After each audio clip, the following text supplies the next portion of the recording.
ابھی ایک چھوٹا سا وقفہ، وقفے کے بعد دوبارہ آئیں گے، ہمارے ساتھ رہیے گا۔ آج کا کل داؤد جی داؤد کے ساتھ خوش آمدید۔ بات ہو رہی تھی بندش کی، جادو کے علاج کی۔ تو سب سے پہلے جب تشخیص کی جاتی ہے، جب آپ کے مرض کا پتہ چلتا ہے، اس کے بعد سب سے پہلے جو ہے عامل جو ہے وہ آپ کو پانی دم کر کے دیتا ہے۔ پانی دم کر کے سب سے پہلے اس کے اوپر وہ پانی کے اوپر سورہ فاتحہ پڑھے گا۔ سورہ فاتحہ میں اللہ تعالیٰ نے شفا رکھی ہے۔ ایک عام بندہ بھی سورہ فاتحہ پڑھ سکتا ہے اور ایک خاص بندہ بھی سورہ فاتحہ پڑھ سکتا ہے۔ عامل لوگ کیونکہ سورہ فاتحہ کے عامل ہوتے ہیں، انہوں نے کئی ہزار دفعہ سورہ فاتحہ کا چلا کیا ہوتا ہے۔ اسی طرح آیت الکرسی کے انہوں نے چلا کشی کی ہوتی ہے، یعنی کہ ایک بندہ جو روزانہ عشاء کے بعد 313 مرتبہ یا 500 مرتبہ آیت الکرسی پڑھتا ہے تو اس کی تاثیر جو ہے عام بندے سے فرق ہوتی ہے۔ اب اس کو ہم نے دیکھنا ہے کہ ایک بندہ جو جادو زدہ ہے، وہ کیونکہ عمل تو نہیں ہوتا، اس نے عملیات کی چلا کشی نہیں کی ہوتی، یا اس کی پڑھائیاں ذکر اذکار اتنے نہیں ہوتے، تو وہ جو تھوڑی بہت آیت الکرسی یا قرآنی آیات ہیں وہ پڑھتا ہے تو اس سے اس کی طبیعت میں افاقہ نہیں ہو رہا ہوتا۔ تو اور دوسری طرف جو جادوگر یا عامل بندہ ہوتا ہے، اس نے سخت قسم کی چلا کشی کی ہوتی ہے، سخت قسم کے عمل کیے ہوتے ہیں، تو وہ پڑھائیوں کا مقابلہ نہیں کر پاتا۔ میں یہ نہیں کہتا کہ عام بندے کی پڑھائی میں اثر نہیں ہے، بالکل،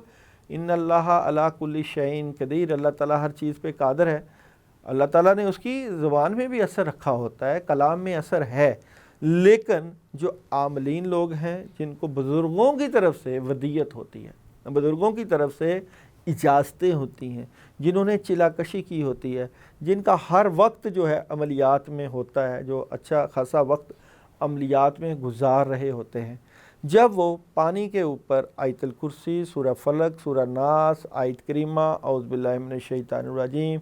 چہل کاف، مندرہ، ڈھنکا، ناد علی، حزب البحر اور بھی بیش بہا عملیات پڑھ کے دم کر کے دیتا ہے، تو جو بندے نے کھایا پیا ہوتا ہے، یعنی کہ جو اس کے دشمنوں نے، حاسدین نے اس کو کھلایا پلایا ہوتا ہے، جو کہ جسم کے اندر ہوتا ہے، جب کلام الہی پڑھ کے اس کو پلایا جاتا ہے تو ہر طرح کے بد اثرات، شیطانی اثرات، جنات، جادو، جو کہ کلام کے ذریعے جسم کے اندر جا چکے ہوتے ہیں، حتیٰ کہ جسم کے اندر معدے میں جا کے کھانے پینا نہیں بندے کو لگتا، دل کے اوپر پردے اور جسم کی طبیعت خراب، گھبراہٹ، اکتاہٹ، اس طرح کی کیفیات ہوتی ہے۔ تو جیسے ہی پانی جسم میں جاتا ہے تو شفا اللہ تعالیٰ دیتے ہیں۔ سورہ فاتحہ میں شفا ہے، آب زمزم میں شفا ہے، اور کئی عاملین لوگ جو ہیں وہ 7 پرانے دور کی بات ہوتی تھی تو 7 کنوؤں کا پانی منگواتے تھے، کیونکہ 7 کنوؤں کا پانی منگوا کے اس میں شفا ہوتی تھی۔ اب وہ 7 مسجدوں کا پانی منگواتے ہیں جادو کے علاج کے لیے، یا پانی کے اوپر بارش کے پانی میں شفا ہے، اس کے بھی مختلف اعمال ہیں کہ اگر جادو زدہ مریض اور بد اثرات جس کے ہو، اس کے اوپر سورہ فاتحہ یا آب زمزم کے اوپر آب زمزم کے پانی میں شفا ہے، بارش کے پانی کے اوپر، آب زمزم کے پانی کے اوپر پڑھائی کر کے پلاتے ہیں، تو جسم کے اندر جو کھایا پیا مواد ہوتا ہے، کیونکہ جب ہم اپنے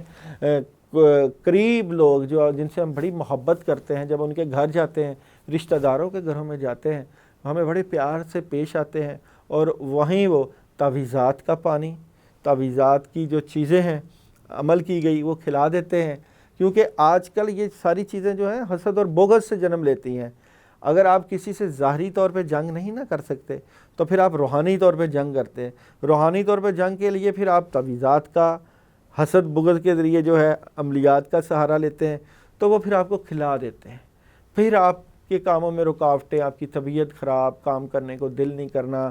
اچھا خاصا بندہ محنت کا عادی ہوتا ہے، وہ محنت سے اس کا دل بھاگ جاتا ہے، وہ کہتا ہے میں نے کچھ بھی نہیں کرنا، کچھ کرنے کو دل ہی نہیں کرتا۔ آہستہ آہستہ یہ جو ناسور ہے، جس طرح ظاہری بیماری ہے، اگر آپ اس کو شروع سے نہیں پکڑتے تو وہ بیماری بڑھتی بڑھتی بڑھتی انسان کے جسمانی اعضاء کو تباہ و برباد کر دیتی ہے۔ اسی طرح روحانی بیماری کو اگر آپ اسی وقت نہیں پکڑیں گے، ایک وقت آئے گا 1 مہینے 2 مہینے 3 مہینے 4 مہینے سال 2 سال 3 سال کے بعد یہ شہد کے مکھیوں کے چھتے کی طرح ہوتا ہے، آہستہ آہستہ آہستہ آہستہ بڑھ جاتا ہے یہ جادو، اور پھر اس کا علاج کرنا مشکل ہو جاتا ہے۔ تو جب بندہ پانی پیتا ہے، دم والا پانی پیتا ہے، اپنے پانی کو اندر لے کے جاتا ہے تو وہاں پہ اس کی کاٹ ہوتی ہے، تو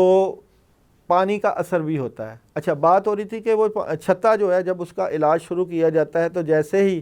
کوئی کلام خود سے پڑھا جاتا ہے تو جو مکھیاں ہوتی ہیں وہ بن بناتی ہیں، جادو جو ہے وہ انگڑائی لیتا ہے، تو پھر بندہ جیسے ہی کسی ہلکے عمل سے علاج کراتا ہے، کام مزید ٹھیک ہونے کی بجائے بگڑنا شروع ہو جاتے ہیں،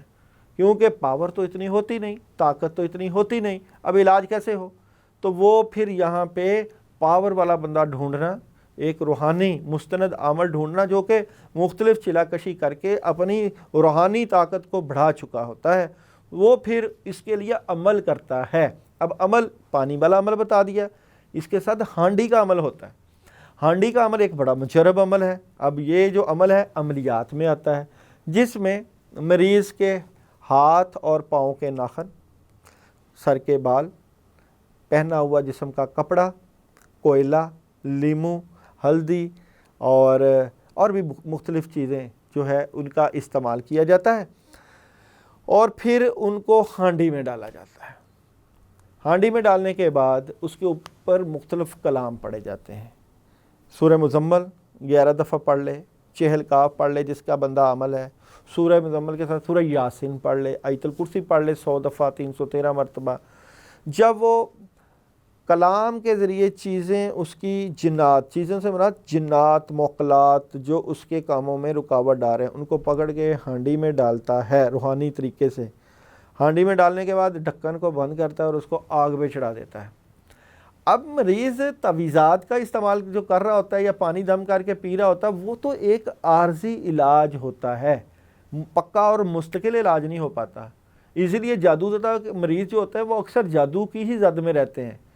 اچھا، جب وہ ہانڈی کا علاج، ہانڈی اس کی ہوتی ہے، اس کے 7 دفعہ سر کے دائیں اور بائیں مارتے ہیں اور پھر اس کو آگ پہ چڑھاتے ہیں۔ آگ پہ چڑھاتے ہیں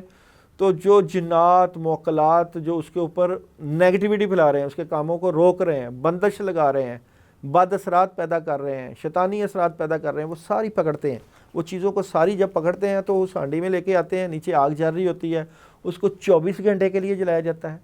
36 گھنٹے کے لیے بھی جلایا جاتا ہے، 11 دن کے لیے بھی جلایا جاتا ہے، اور روزانہ مغرب سے عشاء یا رات 11 سے لے کے 2 بجے تک بھی جلایا جاتا ہے۔ جیسے ہی وہ ہانڈی جلتی ہے، نیچے آگ جلتی ہے، جنات کو آگ لگتی ہے، جنات پکڑے جاتے ہیں، تباہ ہو جاتے ہیں، برباد ہو جاتے ہیں۔ اس میں مریض کے اوپر تعویذات بھی مل کے جلائے جاتے ہیں، تعویذات ملے جاتے ہیں اور ان کو اس میں ڈالا جاتا ہے ہانڈی میں۔ تو وہ چیزیں جنات موکلات، نظر بد، بغض، حسد، کینہ، جو لوگوں نے اس کے اوپر نیگیٹو اثرات کیے ہوتے ہیں، نیگیٹو جو میکانزم ارد گرد ہوتا ہے، وہ سارا پکڑتے ہیں اور اڑا دیتے ہیں۔ اچھا، یہ بڑا ایک مستند عمل ہے ہانڈی کا عمل۔ اس کے علاوہ لوگ جو ہے اس کے علاج کے لیے چراغ کا عمل کرتے ہیں۔ اچھا جی، چراغ کا عمل جو ہوتا ہے وہ بھی بڑا عملیات میں اہمیت رکھتا ہے۔ مٹی کا چراغ لیا جاتا ہے، اس میں سرسوں کا تیل ڈالا جاتا ہے اور روئی کی بتی بنائی جاتی ہے۔ روئی کی بتی بنا کر، روئی کی بتی ہوتی ہے بیسیکلی جسم، اور اس کے اوپر پڑھا جاتا ہے۔ اس کے اوپر کیا پڑھا جائے؟ اس کے اوپر پڑھائی کی جائے، چہل کا پڑھ لیں، سورہ مزمل 11 دفعہ پڑھ لیں۔ اب جو عمل ہوتا ہے وہ دھیان کرتا ہے اس مریض کی طرف جس کے اوپر اثر ہوتا ہے، وہ روئی کی بتی میں پڑھائی کر کے اس کا تمام اثر جو ہے وہ اس بتی میں لاتا ہے اپنی روحانی طاقت سے، روحانی پاور سے، روحانی صلاحیت سے۔ جب وہ پڑھائی کرتا ہے تو تمام اثر روئی کی بتی میں آتا ہے۔ اس کے بعد جو ہے روئی کی بتی جو ہے وہ چراغ میں ڈالی جاتی ہے اور اس کو جلایا جاتا ہے۔ اب جیسے جیسے روئی کی بتی جلے گی، وہ جو چیزیں یا وہ جو کلام آپ نے پڑھا ہوا ہے عمل نے، وہ سارا اس نیگیٹیوٹی اور اس اثر کو، ان جنات کو جو کہ آپ کے کاموں میں رکاوٹ ڈال رہا ہے، بندش ڈال رہا ہے اور نیگیٹیوٹی ڈال رہا ہے، وہ سارا اس کو پکڑے گا اور اس کو جلائے گا۔ اچھا، اب یہاں پہ جو ہے اس سارے سسٹم کے پیچھے جو عمل کر رہا ہے اس کے پیچھے استاد کا ہونا بڑا ضروری ہے۔ بغیر استاد کے اس طرح کے جو ہے وہ کام کیے نہیں جا سکتے، کیونکہ اگر آپ نے کسی جن کو پکڑ کے جلانے کی کوشش کی تو جس طرح انسانوں کے بڑے دوست ہوتے ہیں، بڑے تعلق والے ہوتے ہیں، اس طرح جنات کے پیچھے بھی بڑے قبیلے ہوتے ہیں، اور ان قبیلوں کے پیچھے بھی بڑے قبیلے ہوتے ہیں۔ ایک چھوٹی سی بریک کے بعد دوبارہ آئیں گے، ہمارے ساتھ رہیے گا۔ آج کا کال داؤد جی داؤد کے ساتھ خوش آمدید۔ بات ہو رہی تھی جنات کی، بات ہو رہی تھی عملیات کی، بات ہو رہی تھی موکلات کی اور طریقہ علاج کی۔ ابھی بات جا رہی ہے چراغ کی، چراغ کے عمل کی۔ روئی کی بتی بنائی جاتی ہے، روئی کی بتی بنا کر اس کے اوپر جب کلام پڑا جاتا ہے تو مریض کے اوپر جو اثرات ہوتے ہیں وہ اس بتی میں آتے ہیں، اور پھر جیسے جیسے بتی جلتی ہے ویسے ویسے وہ جنات بھی جلنا شروع ہو جاتے ہیں۔ بات ہو رہی تھی اس بات پہ کہ جب آپ کسی جن کو پکڑ کے جلاتے ہو تو اس جن کے بھی تعلق ہوتے ہیں، جس طرح عام انسان کے اس کے رشتہ داروں کے ساتھ تعلق ہوتے ہیں، اس کی فیملی، اس کا ایک پورا ماحول ہوتا ہے، چاچے مامے تائے سارے شامل ہوتے ہیں، اس طرح جنات کی بھی فیملیز ہوتی ہیں، اور یہ بہت بڑی مخلوق ہوتی ہے۔ ایک درخت کے اوپر ہزاروں کی تعداد میں جنات ہوتے ہیں۔ جب ایک کو پکڑا جاتا ہے ایک کے ساتھ دوسرا دوڑا آتا ہے، دوسرے کو پکڑا جاتا ہے تیسرا دوڑا آتا ہے، حتیٰ کہ ان کے کئی قبائل ہوتے ہیں۔ اب آپ نے جنات کے ساتھ اعلان جنگ کر کے ایک دشمنی مول لے لی، ایک بڑا رسک لے لیا۔ یہ کام ایک عامل کرتا ہے۔ اب جب عامل ان جنات کے ساتھ دشمنی لے گا، وہ سب سے پہلے تو صبح اور شام اپنا حصار کرے گا، حفاظت کرے گا۔ اس کو حالت وضو میں رہنا پڑے گا، اس کو دھیان میں رہنا پڑے گا، اس کو اپنے بزرگوں کے دھیان میں رہنا پڑے گا۔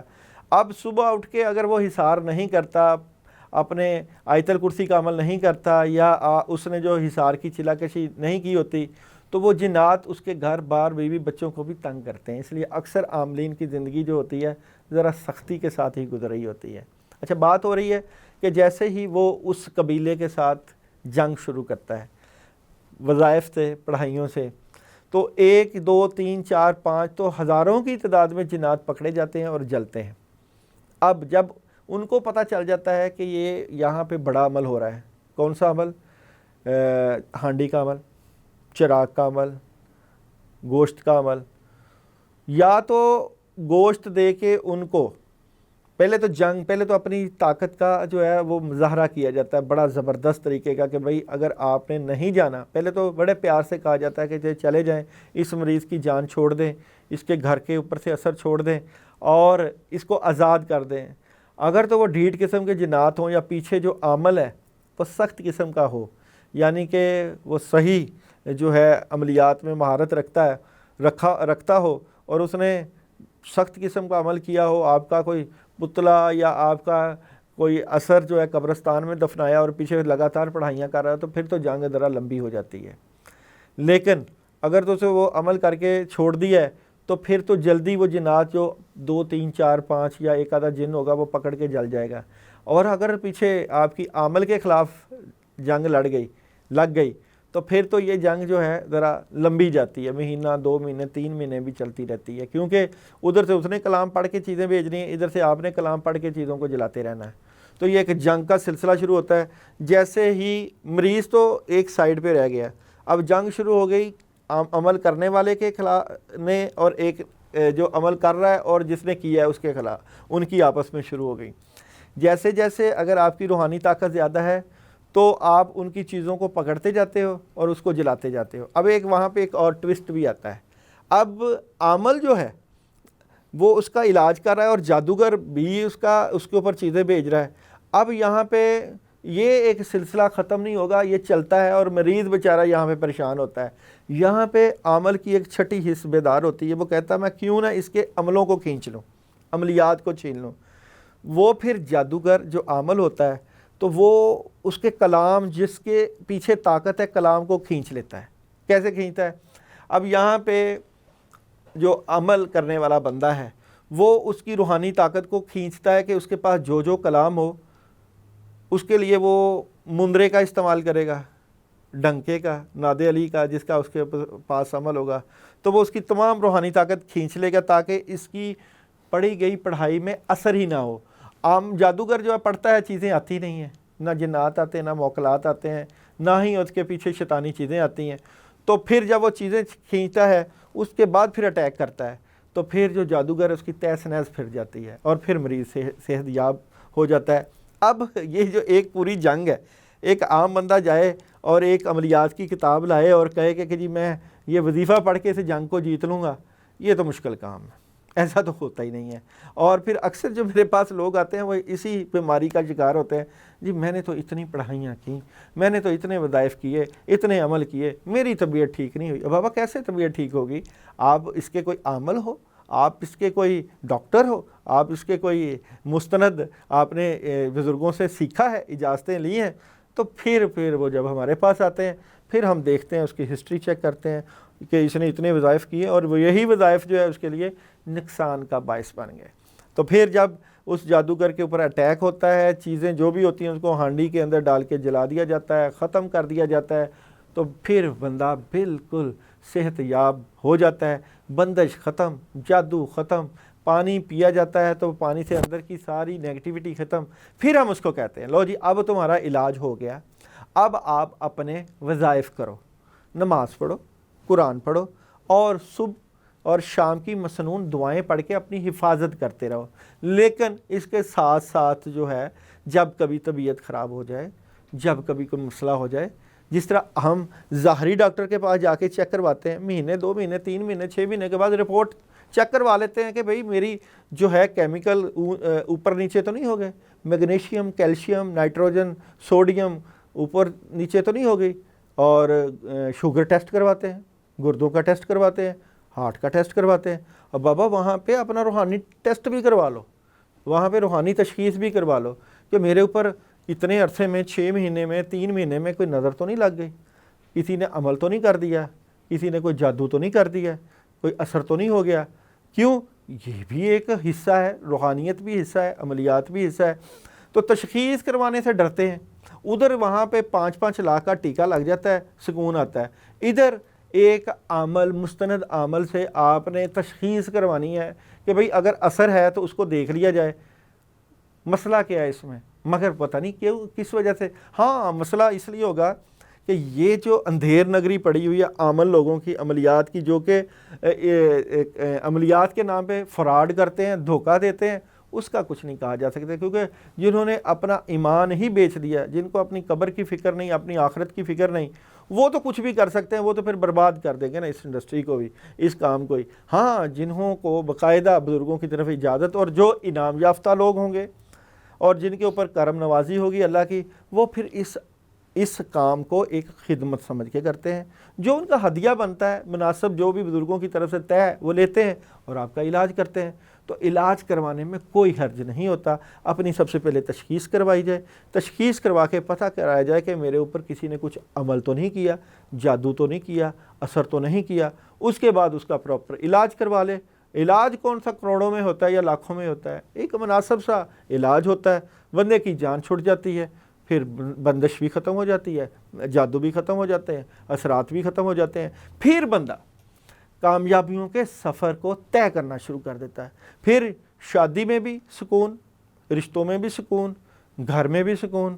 پیسہ بھی برکت والا، زندگی بھی خیر و برکت والی، اور کامیابیوں کے راستے کھلنا شروع ہو جاتے ہیں۔ اس بات کو یاد رکھیے کہ روحانیت میں، عملیات میں بہت خیر و برکت ہے، بزرگوں کا یہ ایک شعبہ ہے، بزرگوں کی ایک یہ لائن ہے، عملیات کی لائن، اولیاء اللہ کی لائن ہے۔ جو لوگ اس کو اختیار کرتے ہیں وہ کامیابیوں کا سفر طے کرنا شروع کر دیتے ہیں، اور جن لوگوں کے پیچھے دعا نہیں ہوتی، جن کے پیچھے فیض نہیں ہوتا، جن کے پیچھے کامیابی کے لیے کوئی محنت نہیں ہوتی، وہ پھر برباد ہوتے ہیں۔ عملیات کی لائن میں مستقل مزاجی اور بزرگوں کا فیض بہت ضروری ہے۔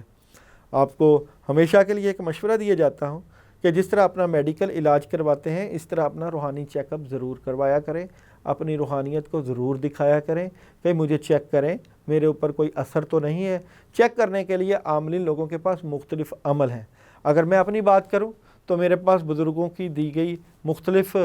جو ہے پڑھائیاں اور تسبیح کا عمل، چراغ کا عمل، ہانڈی کا عمل، استخارے کا عمل، اور اس کے علاوہ خوابوں کی تعبیر اور بھی مختلف ٹیرو کارڈ اسٹرالوجی، نیمرالوجی، علم الاداد، علم جفر، یہ ساری چیزیں میں نے، کیونکہ میں روحانیت کا ایک ادنا سا طالب علم ہوں، بزرگوں سے سیکھتا رہتا ہوں. آپ کی اسی پلیٹ فارم پہ یہ ناقص ادنا سا بندہ موجود ہوتا ہے، آپ مجھ سے رابطہ کر سکتے ہیں، اپنی تشخیص کر سکتے ہیں اور اپنا روحانی علاج کروا سکتے ہیں. یہ ساری چیزیں اسی طرح آپ کے ساتھ ڈسکس ہوتی رہا کریں گی. ابھی ہمیں اختتام کی طرف جانا ہے، انشاءاللہ دوبارہ ملیں گے. اب تک کے لیے اللہ حافظ. پاکستان زندہ باد.